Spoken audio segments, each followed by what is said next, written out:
What's going on, Guardians? Birdman here with another Solar Titan setup. Today I'm using probably my favorite solar exotics in the game.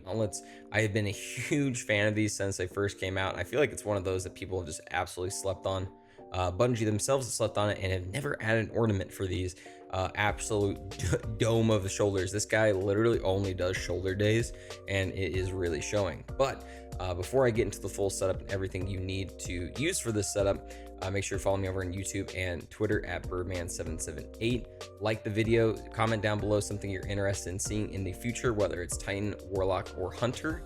And also, subscribe to the channel, become a member. Definitely help us out in any way you can. I don't know. I haven't really nothing else. All right, let's look at the build. Now, as always, we like to look at the exotic we're going to be using, and that's going to be the ASHEN exotic gauntlets. What do those read? Bring the heat. Fusion grenades now explode on impact and gain increased throw speed. Final blows with fusion grenades grant grenade energy. Now, these are just an absolute favorite of mine because you just can constantly chuck grenades with these and just demolish pretty much any enemy in front of you.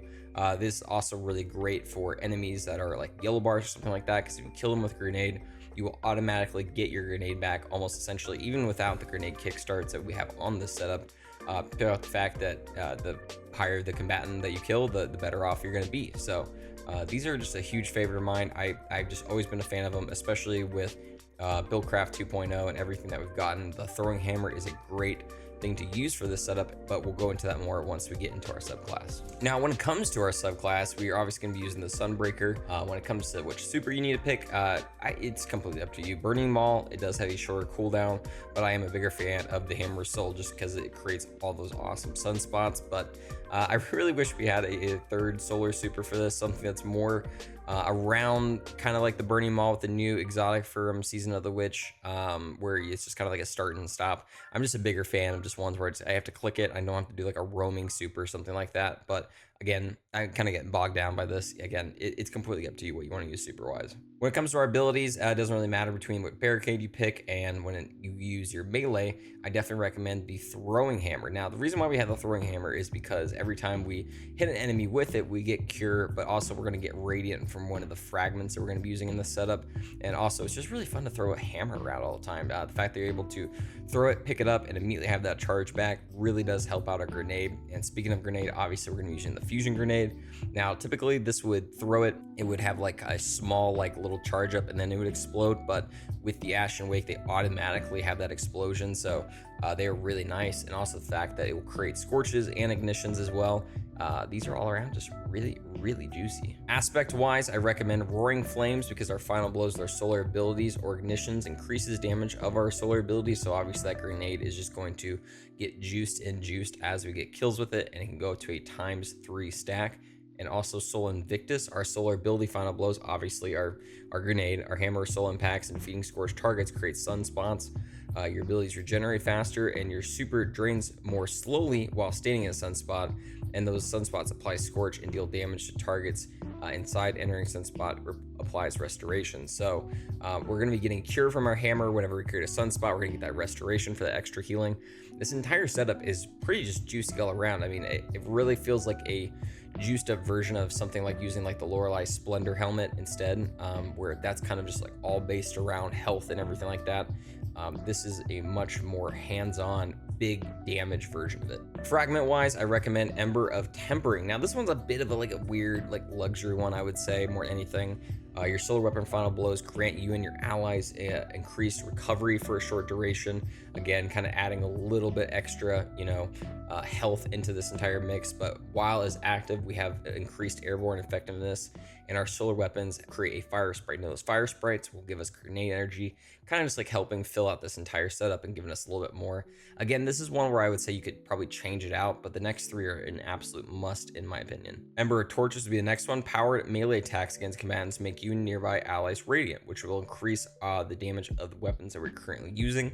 And also while we're radiant, we can stun barrier champions. So this one's a huge one to use. Ember of Blistering, the next one. Defeating targets with solar ignitions grants grenade energy, which obviously a lot of times whenever we are using the weapon of this setup, or also just throwing a grenade as is, it'll have ignitions, which will give us just that grenade energy back. But again, also it adds one little extra tidbit in there. Solar ignitions will stun unstoppable. So again, adding another champion to this mix to make this an even stronger end game setup. And then finally, Ember of Eruption. Your solar ignitions have increased area of effect.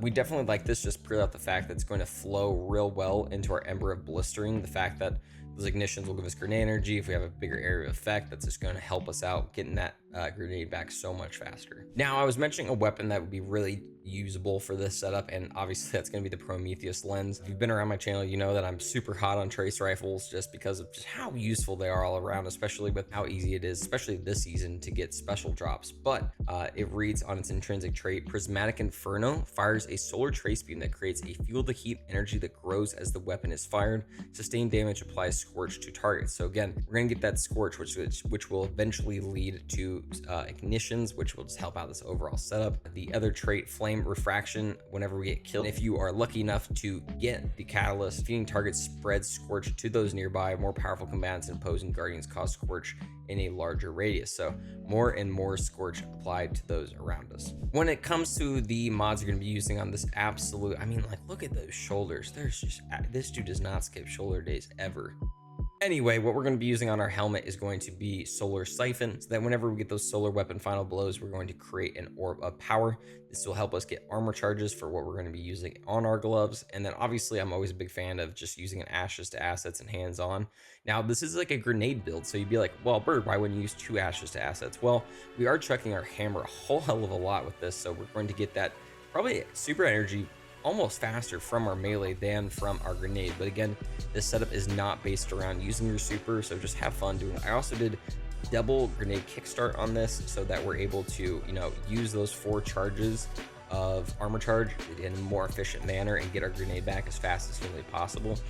Pretty much if you have full stacks and you throw this, you're almost immediately gonna have that grenade back if you even get like 2 kills with it. Obviously you will then be out of those charges, so you're gonna have to build those back up, but it is very easy to get your grenade back, especially with something as great as impact induction on this. On our chest piece, I'm always a big fan of double concussive dampener, and then I added another charged up so we're able to carry another charge of armor charge. Obviously this is one that I think with how healthy this build is, you probably could change out another one of these dampeners for another charged up, but that's just completely up to you. I don't think it's really not that necessary. On our legs, I like to do 1 absolution, just so that whenever we pick up an orb of power, all of our abilities get a cooldown. I did a stacks on stacks so that every time we pick up an orb of power, we get an extra armor charge onto 2-for-1 type of deal. So that will give us an armor charge and also grenade energy back for picking up that fire spray. And then finally on our Titan mark, I always like to double distribution. Reduces our ability cooldowns when using class ability near targets, and also a powerful attraction to grab all those orbs around us as we activate that banner. Now, this season, obviously, we've always talked about how the orbs, the elemental orbs, aren't that necessary for this setup, so don't really worry about it until you get to the 4th and 5th column. For this, I would say something like communal pickups, Elemental Fury are a big must, as well as Monochromatic Maestro and Rapid Fire Ranger. I always like to talk about stuff that we can add and take out of this build. Obviously, this is based around Ashen Wake, so there's not going to be another exotic armor piece that we're going to swap out. But when it comes to weapon-wise, I would say something like a Sunshot would be definitely viable for this, just because of the ignitions and scorch that it will create. It's also just a really fun weapon to use. But if you don't have an exotic like that in that slot, I would say something like a Callus mini tool, or just pretty much any of the solar purple rarity trace rifles would be pretty useful for you. Thanks so much for stopping by the video. Hope you guys really enjoyed it. Again, make sure you are commenting something you're interested in seeing down below. Appreciate all the love and support we've been having on the recent videos. Make sure you're liking the video, commenting something down below, subscribing to the channel, becoming a member, and follow me over on YouTube and Twitter at Birdman778. If you are watching this before September 28th, my code for Advanced GG is actually 30% off right now. So just Bird30 at checkout will get you that 30% off. Thanks so much. Hope you guys have a great night, day, whatever it may be.